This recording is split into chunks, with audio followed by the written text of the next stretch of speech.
Hello everyone, welcome back to my channel Learn to Become an Animator. In this video, I'll take you through the user interface of Maya which is related to the animation like time slider. Here you can see the below is this is the time slider where you can see all the numbers of frames. When you animating, these frames are very important. For example, let me show you. For example, you have a cube in the scene, and when you press S key to create a frame, you can see the frame here which is appearing in the red color. Whenever you are animating from one place to other place and the auto key is on, then you can see the frame will be generated automatically. So basically this is the time slider where you can select the keyframe, delete the keyframe, you can scrub the animation, go through the animation, and you can check the frame length of your shot. Below that, here you can see this is called a range slider. So whichever range is selected in this range, you can display those particular frames on the time slider. For example, the total frame numbers are 1 to 200, but in the range slider I have just selected from 51 to 100. So you can see in the time slider, we can see only those frames on the time slider. If you double click on the range slider, it will become the default setting, which is the actual length of the shot. Now here you can see the small indications here, playback, all the playback options. This is the regular play option, play button, where you can just play your animation by clicking once.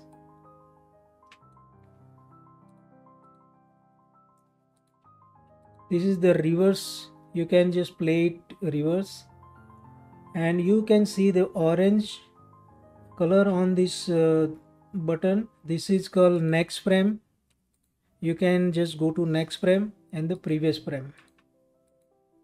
If you have a multiple keys in the scene, and if you just want to go individual frames, you can just go by, let me animate something for that, so we can go very easily. For example, our cube is moving like this. Now you can just go to the next frame by clicking on this, or to go to the direct keyframe which is indicating the rate, you can just press in the keyboard this colon or the dot, next and the previous frame. Or from here you can just click on this button where the orange tick is on the buttons. Now this is the last frame and the first frame. Now here you can see, if I play,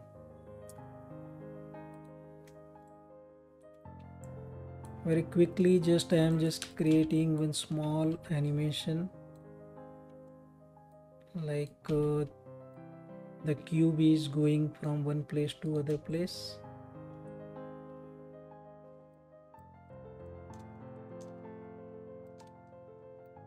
Again going in, coming back. Now if I play, you can see continuously is looping the animation.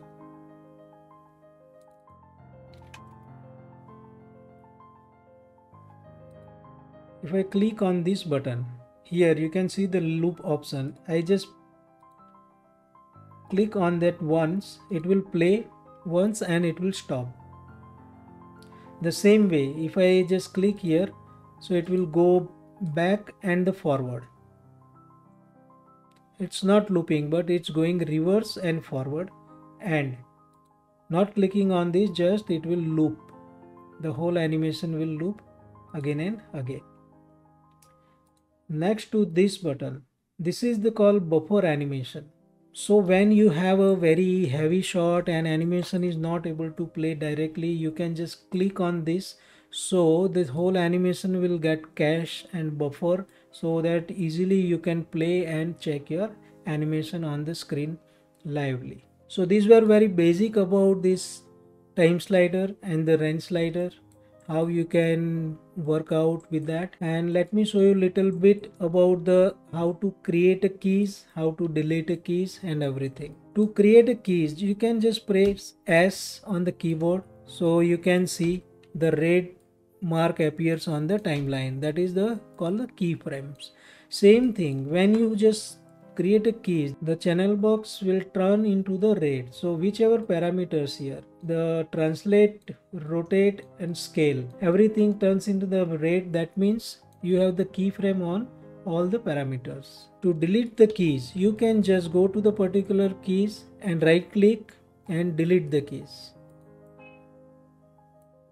The same way, you can just copy keys and paste the keys. These are the very basic things. As we move ahead, I'll show you all the things in the detail, how you can manipulate all the options and use into the animation. To create a play blast, it's a very simple thing. Just right click on the time slider and create a play blast. So it will create a play blast and it will pop up automatically whichever software you have set with the play blast. That MOV will open with a particular software. Generally we use a QuickTime player, that is very beautiful and the useful software. You can install it for the Maya using. You can install it for the using in the Maya. If you want to see how you can create a play blast in the detail, you can see my another tutorial I have already created. How you can create a play blast and store the play blast, save the play blast, what are the settings you can use for the play blast. You can see on that tutorial. So thanks a lot guys. See you soon in the next part where I'll show you more features and more options about the animation. If you like my tutorial, you can subscribe and share. Thanks a lot.